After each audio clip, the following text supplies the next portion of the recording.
And everybody seems Now, very what do you nice. know about the people of Portland? Have any idea about them at all? They seem very cool. It's kind of like New York with trees. And everybody's very sweet. A lot of beautiful women have said hi to me randomly in the street. For a fat guy, that's very shocking. Yeah. You're not a fat guy, and I heard you recently lost some weight. No, yeah. Well, I'm on a diet right now. It's how's that working out for you? It's just called put on a black shirt.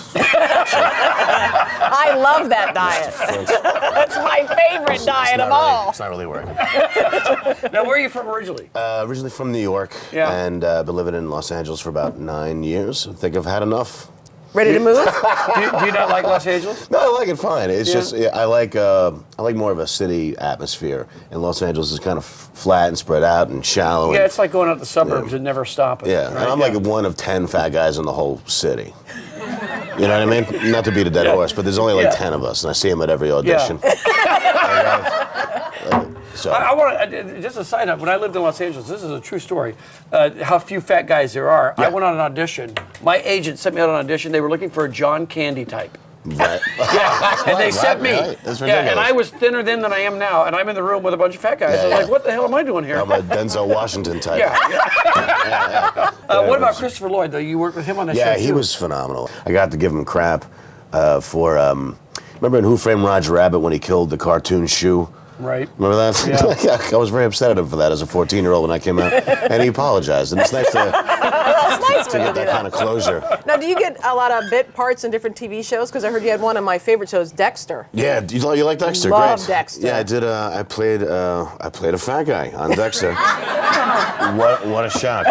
Yeah, they made me feel that. You have done so many shows. When you hear and the the list, money's all gone. I have no money. I have nothing. No money? No, they don't pay as much as they used to, but it's just gone anyway. Yeah. It's all gone. The food and girlfriends. And girlfriends. So are you dating anybody now? What's the story there? I'm dating a very nice girl. Oh, good. She's cool. She's a 10, and I'm a 4. With my job, I'm a 6.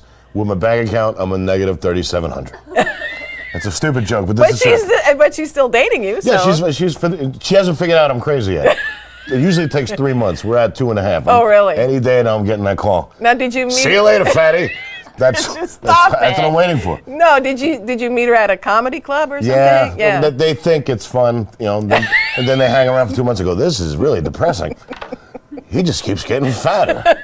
I'm sorry, Mad Men was a lot of fun. Stacked, you love that show. And I was on it. It was before Facebook, so a lot of people forgot it.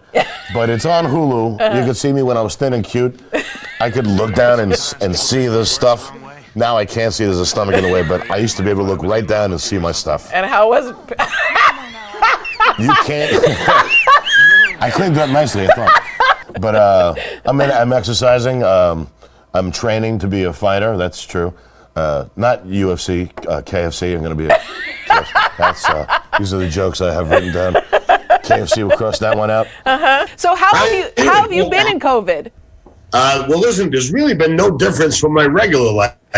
I mean, I'm sitting on the couch in my pajamas, watching television, eating Chinese food, and I've been doing that for 45 years.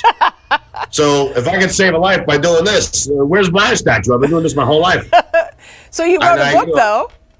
Yes, I did. And I wrote a book. It's called How to Punch a Monkey.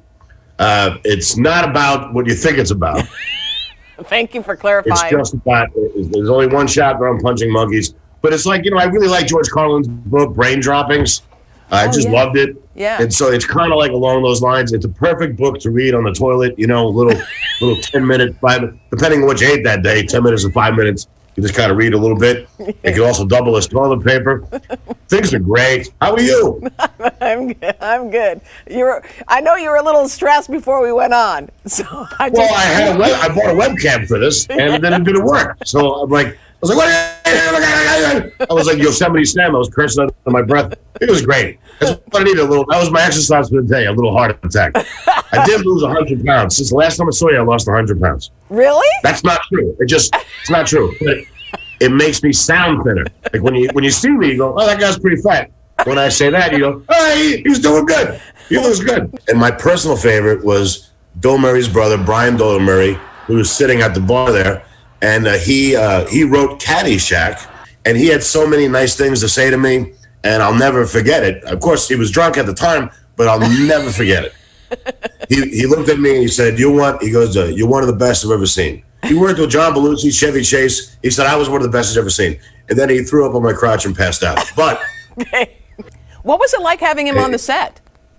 It was tough because I'm trying to do a drama and he's got everybody laughing. And I'm like, guys, come on, please. He had Grace Park laughing so hard that she was like, well, can the storyline be that she ends up with the lawyer?